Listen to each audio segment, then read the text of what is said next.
302.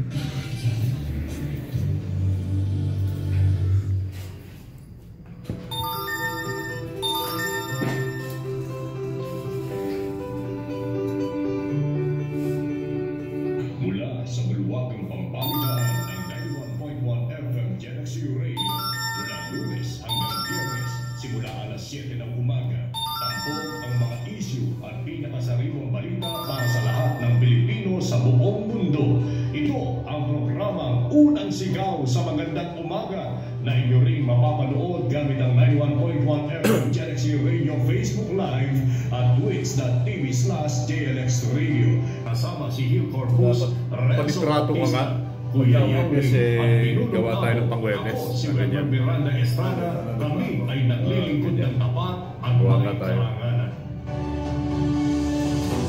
Magandang umaga po sa ating pong lahat, Luzon, Visayas at Mindanao. At sa lahat ng mga Pilipino sa buong mundo.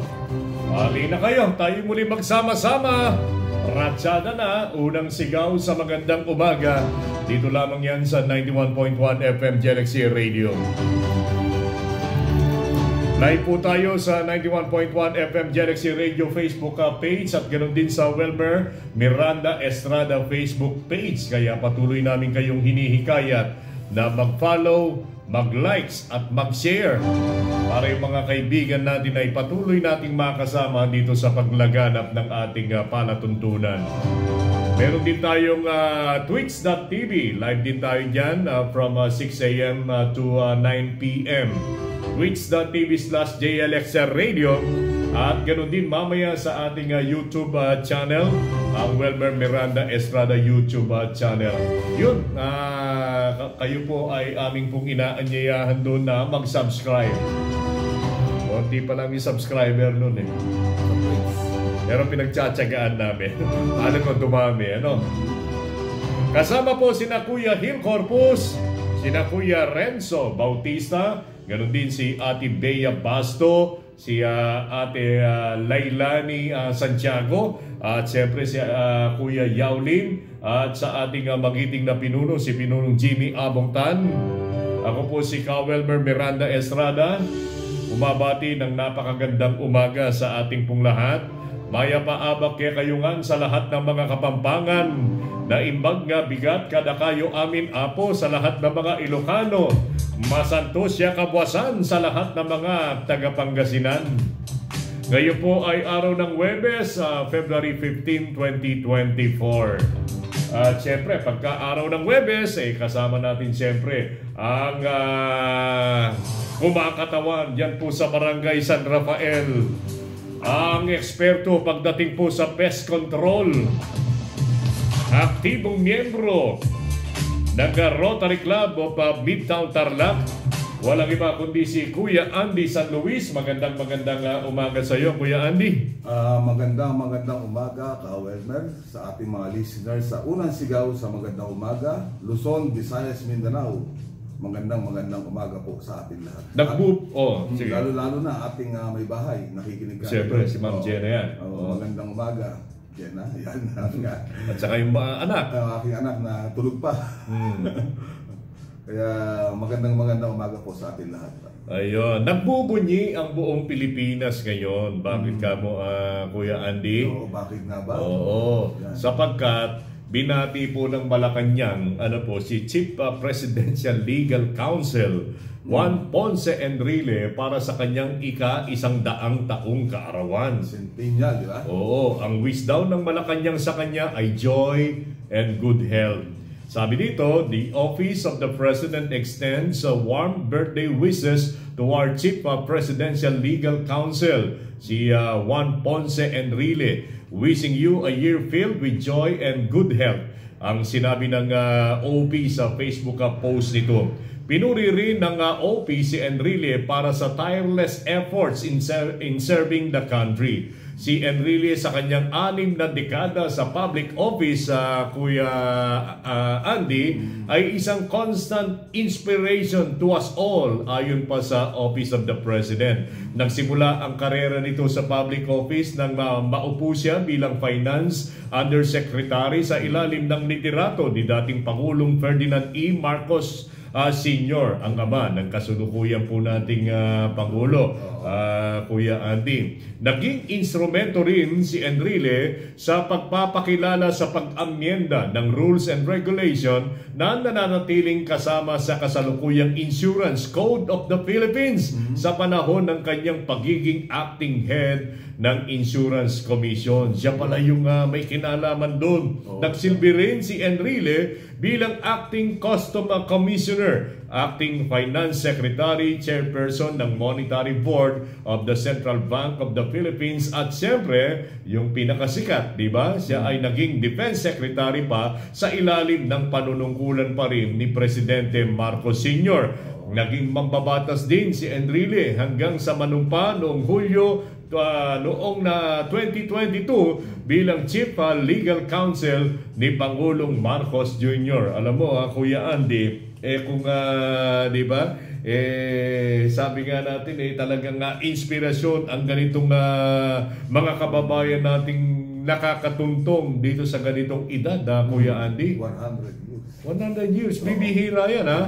Bibihira yan. At hindi lamang 100 years. Hanggang ngayon ay aktibo pa rin dito po sa panunungkulan, Kuya Andy. Ikaw ba, pinapangarap mo rin na umabot sa kanyang edad, Kuya Andy? Kung kakayanin natin, bakit hindi? Bakit naman hindi, di ba? Biyaya kasi yan, di ba? Biyaya yan, ako lang pala, hindi ko napansin na Kuya Hill. Oo. Biyaya yan. Kasi yung pagpapalawig sa buhay ng tao, yan ay hindi sariling gawa ng tao. Kundi yan ay patnubay at pasya ng Panginoong Diyos. Ibig sabihin, pinasyahan ka na humaba ang buhay mo at umabot ka ng 100 taon. At alam po ba ninyo na merong ganansa dyan merong ayuda dyan di ba? O dito lang sa probinsya ng Tarlac pagka umabot ka ng pagka umabot ka ng 100 years, merong ayuda. May ayuda. 100,000. May isinusulong pa 1 million daw, hindi pa lang naipasa. Pero sa national national government, meron din silang tatanggapin. May tatanggapin. Oo, 100 years 100 years, Oo, grabe. Sabi nga sa mga nga lang sa mga biro di ba? Bagamat biro lang 'yon. Pero nananatili na maraming mga kasaysayan ng Pilipinas ang nakita mismo ni dating senador, dating Senate President na ngayon ay legal counsel, si Juan Ponce Enrile. Di ba? Ilang presidente din na niya. Ilang presidente. May gera nga Pati World War II na naabutan niya. Naabutan niya World War II. O di ba kung ngayon, kung magiging 100 siya ngayon, 2024, ibig sabihin pinanganak siya 1924. 1924. O binata na siya nung World War II. No, binata na. 1924. Kasi 2024 binatilyo na, di ba? 1924 siya Isipin mo, ang dami, Ang dami niyang, At alam po ba ninyo, si Manong Johnny, ay kapatid pala ni yung sikat na artista, si Arminda Sigyon Reyna. Yun. Di ba? Happy birthday po sa ating dating Defense Secretary na ngayon ay dating Senate President at Legal Counsel ng kasalukuyang administrasyon ni Pangulong Bongbong Marcos, si Manong Juan Ponce Enrile. Di ba? Grabe. 100 years. Kaya nakatanggap ka ng cheque ng 100,000. Oo, sigurado yun. Sigurado yun. Ako naman, kung tatanungin mo ako, depende sa yun Depende sa Panginoong Diyos kung ikaw naman ay aabot ka ng ng 90 at hindi ka naman makatayo na, di ba, naging pasanin ka sa iyong pamilya, may medyo mabigat na rin. Mabigat yun, di ba? Pero katulad ni Manong Johnny, nakapaglalakad pa, sharpen pa kanyang at napapakinabangan pa ng bansa. Di ba? Legal Council ng buong Pilipinas. Oo. At hindi lang yan ha. Hindi lang yan. Meron pa akong ibabalita sa'yo. O ilapit mo raw yung ano mo sa mikropono. Sabi ni Kuya Good morning po, Ka-Welmer at Sag and Lucy Domingo ng Barangay San Vicente. Sabi ni Sir Danilo Bardolla, yan, nakita natin kahapon yan, dyan po sa bayan po ng Paniki. Good day and Kuya Welmer, Happy Valentine's po, ingat po lagi, shout out po, sabi ni Sir Danilo Bardolla. At ngayon, nabanggit na rin natin yung pagbati po natin ng maligayang kaarawan kay Manong Johnny. Ay, naririto na yung mga kasama natin, batiin na rin natin yung pong mga nagdaraos ng kanilang kaarawan ngayon, Kuya Hill. Buksan natin itong libro ng pagbati ng Galaxy, page 291, 291 ng libro ng pagbati ng Galaxy. Of course, binabati natin ang maligayang kaarawan. Legal Counsel ng Pangulong Ferdinand Bongbong Marcos Jr., Juan Ponce Enrile. Maligayang kaarawan po sa inyo. Binabati rin natin ang maligayang kaarawan si Ate Jen Esteban Katipon. Ganon din si Ma'am Jenny Peralta, si Dr. Rashid Khalil, yung aking classmate, si Ma'am Evelyn Lagaw Bukaw, si Kuya Fernan Arceo, kaarawan din ni Kuya Fernan ngayong araw na ito. Ganon din si Geraldine F. Pugeda. Yan sa Galaxy, Kuya Hill. Okay, muli po, maligayang kaarawan po sa inyo. Kaya nga, baka sa Galaxy meron din. February, wala ngayon. Okay, muli po, maligayang kaarawan po sa inyo. Sana ay sapitin kayo ng maraming biyaya at pagpapala ng ating Panginoong Diyos. Sana ay matupad ninyo ang inyong mga pangarap sa inyong buhay at manatili ang kalusugan ng inyong pangangatawan. Kompleto ang mga ngipin po ninyo. May pagkatiwala po ninyo sa mga magagaling na dentista ng ating bayan. Ayan, nandiyan si Dr. Nino Granita. At sana mga ninanais po ninyong regalo sa pagsapit ng inyong kaarawan ay matupad po sana ninyo ngayong araw na ito. Isali po ninyo ang Galaxy Bake Shop sa inyong pagdiriwang sapagkat ang Galaxy Bake Shop ay masarap kasama sa bawat okasyon. Celebrating its 40th year of bringing happiness. Si Manong Johnny, kumpleto pa kaya yung ngipin, no? Kumpleto pa yata eh. Posible ba yun? Mamaya tatanong natin sa mga eksperto.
Happy birthday!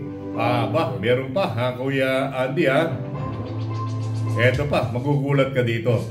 Truly a national treasure, sabi dito. Ganito kung ilarawan ni Pangulong Ferdinand Marcos Jr. si Apo Wang Od. 106 years old na siya. 106. Matapos siyang parangalan ni Pangulong Ferdinand Marcos Jr. sa Palasyo ng Malacanang sa idinaos na Civil Service Commission Honor Awards Program. For other work that made her a Filipino worthy of our respect and our admiration, she is a pioneer in shattering gender stereotypes venturing into tattooing when it was just a man's exclusive preserve. She is a keeper of the oral traditions and a mentor in teaching a new generation of artists, thus ensuring her art form lives on to tell tales of her community's history. Her craft and stature as an internationally recognized artist raised international awareness of our country's rich cultural heritage as Apo Wang Od's work appealed to diverse cultures and across political divide. She becomes an enabler for unity, an example of an idea that binds us all. She is truly a national treasure. Ayon yan kay Pangulong Marcos. Kinilala ng Pangulo si Apong Wang Od para sa naging contribution nito sa Philippine Traditional Arts. Si Apo Wang Od ay pinagkalooban ng Outstanding Government Workers of 2023 at Presidential Medal of Merit Award sa nasabing seremonya. We are honoring Apo Wang Od for works that have made her and the country famous for other achievements that make her Filipino worthy of our respect and our admiration. She's a pioneer in shattering gender stereotypes, venturing into tattooing when it was just a man's exclusive preserve, ayon sa Pangulo sa kanyang talumpati. Grabe, kanina nagugulat na tayo. Kanina, 100 years old na si Manong Johnny Enrile. Pero si, aktibo pa rin si Apo Wang Od. Sikat ito sa mga nagpapatato. Sa Baguio. Oo, sa Baguio ito, di ba? At saka, hindi lang mga Pilipino nagpupunta rito, pati na yung mga Amerikano. Di ba? At saka ng iba't iba pang mga nasyon nagpupunta rito. Kaya lang, ihanda mo lang yung sarili mo. Talagang hahaplusin ka niya. Yun yata yung ano niya, yun yata yung pagkakakilanlan sa kanya. 106 din. 106? 1918. Tatanong nga natin. 1918? Oo, 106. Natatnan pa niya yung First World War. First World War. Nagtapos ng 1918 yun November 1918. First World War. Kasi si Manong Enrile is 100 1924. Plus 6, 106 siya. 1918. Grabe. At saka, ano pa yung history na nadaanan ni Apong Wang? Teka, meron pa yung unang pandemya. Di ba? Yung unang pandemya. Di ba? Yun yung kamag-anak ng pandemyang nakalipas sa atin. Tawag doon. Ang tawag doon sa pandemyang yun? Yung flu Spanish flu. Yun. Teka muna. Tayo po ay kompleto ngayong araw na ito sapagkat yung araw na ito ay Rotary Day po natin. Siyempre, nandito po sa ating gitna si Dr. Nino. Kuya, Kuya, hindi Dino. Nino. Ayan. Nino, baka may maghabol dyan. Nino. Doc, kayo na. Tapos pakilala niyo si Sir, ha? Sige. Magandang umaga po. Muli, nagbabalik po ako dito sa inyong station, 91.1 FM Galaxy Radio. At kasama ko po ngayon ang ating incoming president. Wow, congrats. Siya yung susunod sa aking posisyon sa aking term. Si aring Sherwin Garcia. Ayun, Sir Sherwin, magandang umaga po. Magandang umaga. Ay, ilapit po ninyo yung ninyo sa mic. Ilapit po kayo. Yan. Medyo mahihayin. Si Sir Sherwin? Hindi siguro. Pinuno yan Sabi ko, magpe-presidente ka na. Tanggalin mo na yan. Dahil pag nag-presidente ka na, hahawak ka na ng microphone. Pero parang mababa yung balikat mo. Mababa. Medyo mataas pa yung kay Sir Sherwin. Ibig sabihin, napakabigat ng binaligat mo sa isang taon ng Sir Nino. Marami bang pasad-pasad yan. Kaya na ating president ulit yan. Dahil dati siyang PNP. Is pala yung ating sirs. Kaya kami dalawa ni President Nino, talagang pati yung club, talagang sa kanya. Dahil siyempre dating PNP, alam mo naman ang mga PNP talaga. Lahat ng problema kaya-kaya niya. Matitikas. At saka matigas. Physically, yan, di ba? Teka muna, kilalanin muna natin, Sir Sherwin. Kumusta na po kayo, Sir Sherwin? Mabuti naman po. Ano yung pinagkakaabalahan natin? Bukod sa Rotary, mamaya pag-usapan natin yung mga activities po ninyo sa Rotary, Sir Sherwin. Ano po yung pinagkakaabalahan po ninyo ngayon? O, teka muna, baka teka, binati mo na ba, Doc? Ay, oo nga pala. Oo. Baka hindi tuloy yung pagluto ng almusal. Binabati ko nga pala ang aking butihing may bahay. Siyempre, Darilyn Villajos, nakikinig siya ngayon. Sabi ko makinig siya. Hi, ma'am.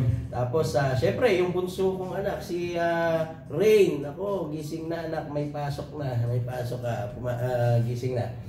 Ayun. At siyempre, binabati ko ang buong club ng Rotary Club of Midtown Tarlac. Magandang umaga po sa inyo lahat. Oo. O, Sir Serwin, kayo po.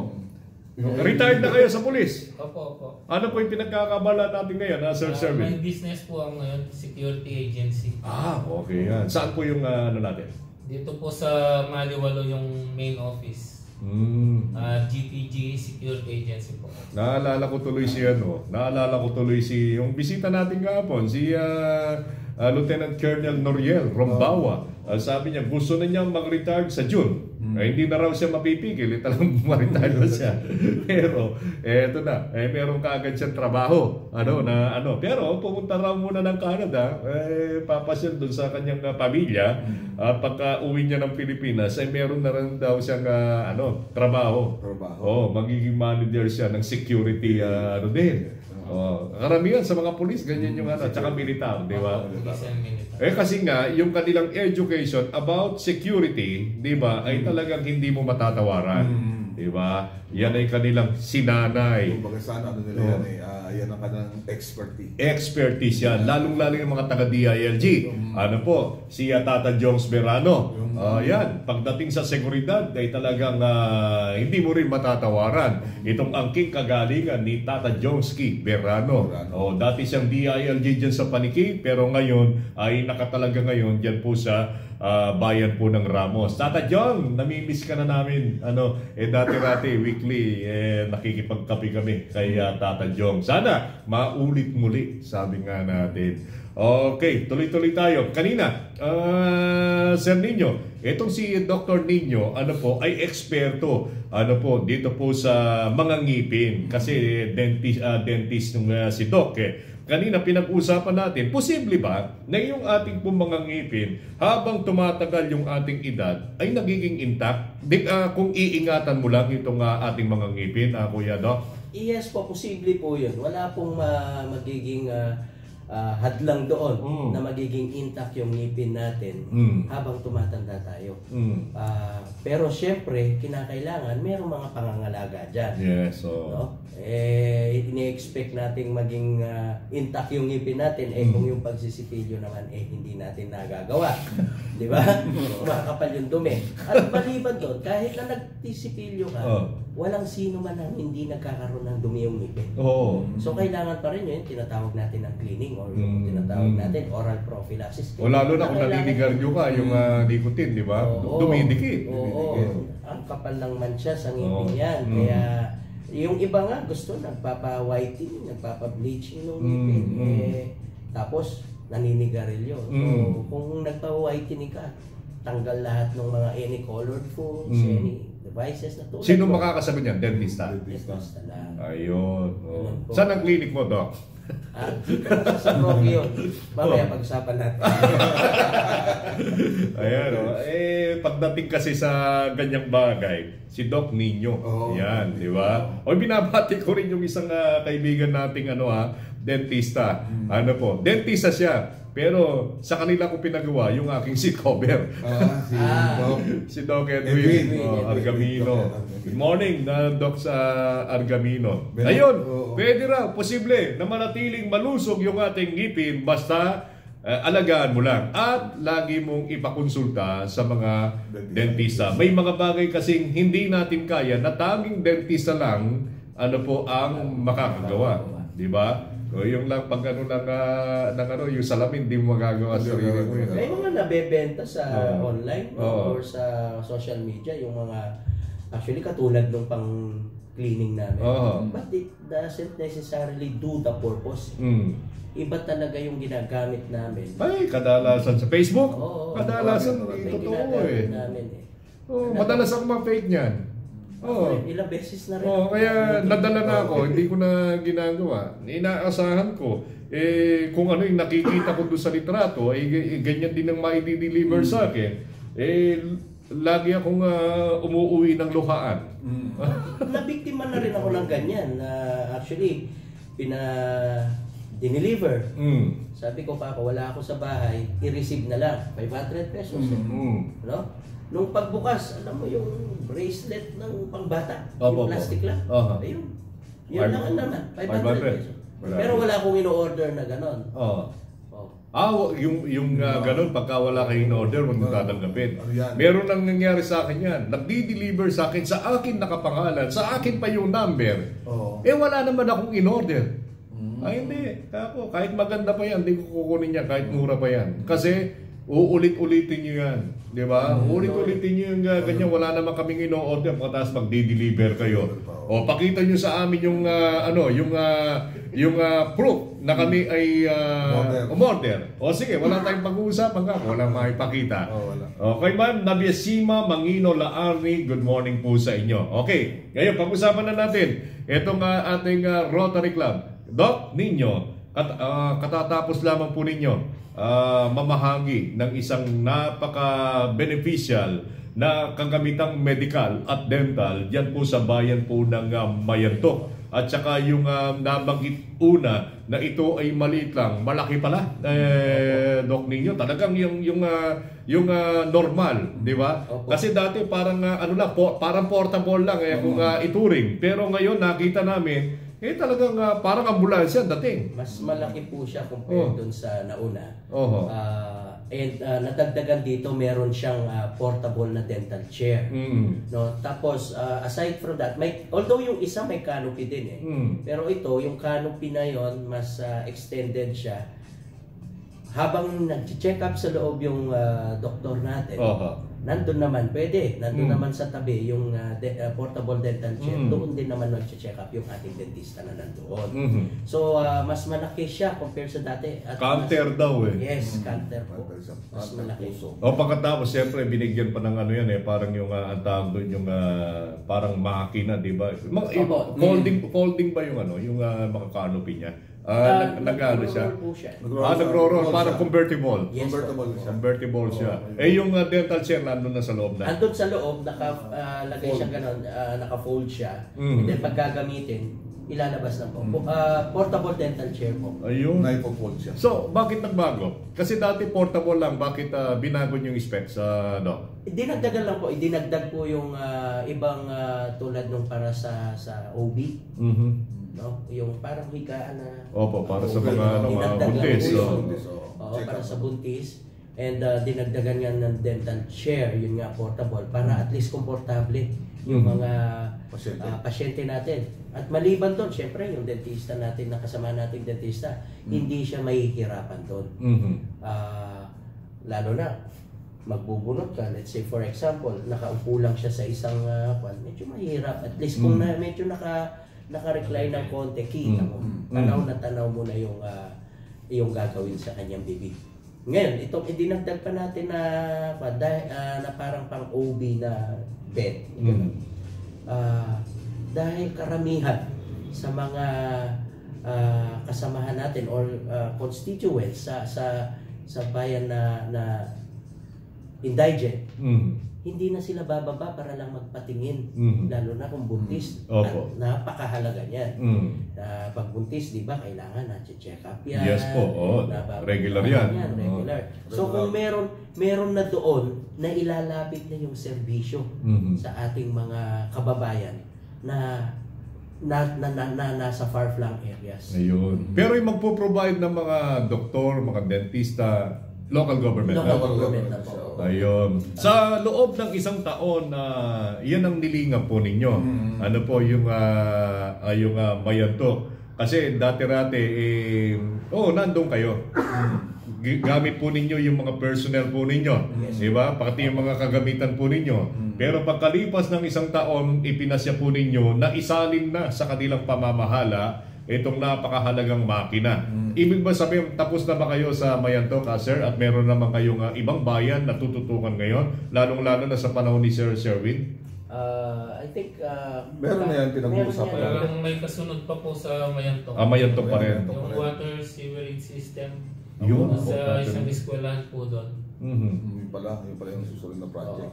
And then, Ano yung water sewerage, Sir Sherwin? yung pong magsusupply ng tubig doon sa mga garden ng school, yung mga ano nga ba yan, yung mga pananim. Yung garden nila, pananim. doon sa garden nila. May nakikita ko sa Facebook Kuya Andy, na diyan sa Pangasinan, meron silang nilagay na parang irrigating mechanism. Ang nagpapaandar ay solar. Ganun ba 'yon? Solar ang gagamitin niyo. Solar din siya. Kasi nga, dun sa Mayantok, dun sa schools, meron na silang mga tanim ng strawberry. Iba-iba. May meron nga diyan merong ubas din. Meron siya, kung ano na Mayantok, na yung school nila, kompleto na sila dun sa nakikita natin sa Baguio. Sa mga kasi di ba tinatawag natin na summer capital is Mayantok. Kaya meron na silang mga nag-ano na rin sila ng mga seedlings ng strawberry, grapes, meron na rin sila. Siguro sa mga nakalipas sa linggo, ang lamig-lamig dyan sa Mayantok. Yung time na yan, tayo pumunta, Yun medyo yung malamig na. summer capital ng Tarlac. Mayantok. At saka ganda, no? At saka sarap ng maliit na isda. Yung pinirito. Bia. Nag-enjoy ako doon. Sana maulit-uli. Kaya yun ang ating sa panahon ni President Nino, yun nga yung mga nakaprogram. Actually, Sir Sherwin, pagka yan ay naisagawa, magsisilbing template yan lalo na pagka naging matagumpay. Kasi bagamat yung paggamit ng solar energy ay kahit paano medyo matagal-tagal na rin ginagamit. Pero hindi naman massive yung paggamit kasi nga mahal pa ngayon, di ba? Yung pagbili lang ng mga napakamahal, yung tawag dito, yung mga tawag dito sa mga nila, yung mga solar panel. Mga panel, battery nila. Napakamahal. Pero ngayon nagpapasimula ng magmura kasi marami ng manufacturer. At ito, nakita natin, pwede pala itong solar na ito ay makapagpaandar ng isang makinang sumisip-sip ng tubig para magamit. Actually, yung binanggit namin Sir Nino, sa Pangasinan ay community water system. Ibig sabihin, ginagamit nilang pampaligo, ginagamit nilang panluto, ginagamit nilang pang-inom. Anyway, kung deep well yan, Deep well yun. pwede mo siyang inumin. Pero ang nagpapaandar is solar power din. Parang windmill siya. Nakakaagapay na tayo, Sir Sherwin, dito po sa layunin ng ating bansa na makaagapay na tayo dito po sa paggamit ng clean energy. Diba? Renewable energy. Diba? Darating ang araw, wala na yung mga fossil fuel na yun kasi, diba? Patapos na raw itong era ng fossil fuel. Kasi nga, paubos na raw. Sino mo paubos na? Tayo pa lang dito sa West Philippine Sea. Naghahanap pa lang tayo. Di ba? Sa kanila paubos. Paubos na sa kanila. At pagkatapos pag nakahanap tayo, hindi na uso yung gasolina. Grabe naman, di ba? Grabe naman. Pagdating ng panahon, hindi na uso yung gasolina sa kanila, sa ating uso pa rin. Tayo, pagkatapos na laitin nila tayo, kayo, makaluma kayo, ginagamit yung pa rin gasolina. Walang magagawa. Pilipinas po kami. Talagang pero kahit na Pilipinas po kami, Pilipino kami, pero nagtsatsaga kami. Diba? May pagtsatsaga tayo. At darating ang araw, makakaagapay po tayo dito sa mabilis na pagkilos ng ating pong daigdig. Kasi nga, ang problema kasi, hindi po tayo nahuhuli sa kagalingan. Medyo yung mga magagaling sa atin, umaalis lang ng bansa. Kasi nga, hindi mo rin sila masisisi. Di ba? Hindi mo sila masisisi kasi yung kagalingan nila ay parang nababaliwala daw dito po sa bansang Pilipinas at hindi sila niyayakap ng ating gobyerno. Mga Philippine inventor. Pero ngayon, sa panahon ni Presidente Marcos, ang sabi niya, hindi, it's about time na umuwi na kayo ng Pilipinas, pagyayamanin natin itong mga inbensyon nyo para Pilipino rin ang makinabang. Di ba? So sana ganun. Para ganyan ang pagsulong na nangyari dyan po sa bansang South Korea. Di ba? Dati-rati pagka sinasabing Nokia, Japan yan. Ngayon, hindi na pinag-uusapan ng Nokia. Samsung na lang at saka yung sa Amerika, yung Apple. iPhone. Di ba? Oh, sila na lang ang pinag-uusapan. Wala na yung Nokia. Wala na. Noong araw, sino ba sa atin na walang Nokia? Ay, lahat. Lahat, di ba? Walang ibang brand na tayong kilala. Oo, Nokia. Oo. Pinakasikat yan dati. Oo. Minsan nag-aaway pa tayo. Hindi, fake na. Finland yung sa akin.